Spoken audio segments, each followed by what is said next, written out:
What's up, family? This is your boy Ivan Hall, the Credit King.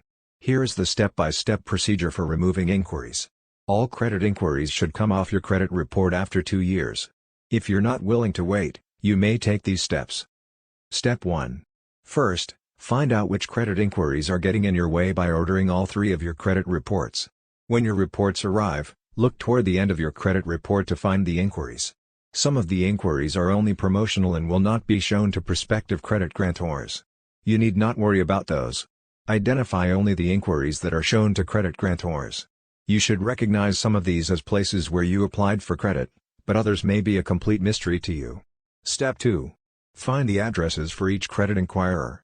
Your Experian credit report will list addresses for each. TransUnion and Equifax reports will not include addresses.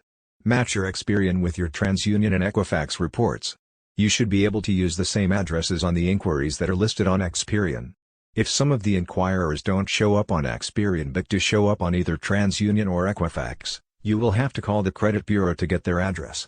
It is almost impossible to get a live body on the telephone at TransUnion, but Equifax has an 800 number listed at the top of their reports.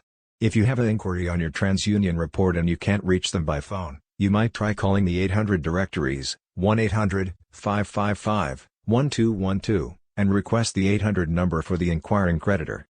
Once you have collected all of the addresses for each inquiring creditor on each credit report, you are ready for Step 3. Step 3. Prepare letters to each inquiring creditor asking them to remove their inquiry. The Fair Credit Reporting Act allows only authorized inquiries to appear on the Consumer Credit Report. You must challenge whether the inquiring creditor had proper authorization to pull your credit file. Step 4.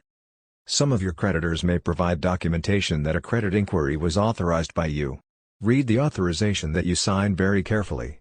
If there is any ambiguity, you can write back and argue that the inquirer's authorization form was too complicated and not easily understood by the layman. You can threaten to contact the State Banking Commission and complain about a deceptive and unclear authorization form if they don't remove your inquiry. Some creditors will try to ignore your challenge. Be sure to send each letter certified mail return receipt requested and keep close track of the time that you sent the letter. If the inquiring creditor doesn't respond within about 30 days, you will have ample grounds to call the inquiring creditor and demand some action. At that point, it's almost irrelevant whether you authorize the inquiry. Now the issue becomes the creditor's lack of response to a consumer dispute. Be sure to hold your ground. Demand that the inquiry be removed immediately, or you will complain to the State Banking Commission or similar authorities. Many of your inquiring creditors may simply agree to delete the inquiry as a courtesy or because they cannot, or will not, verify your authorization. That's the goal.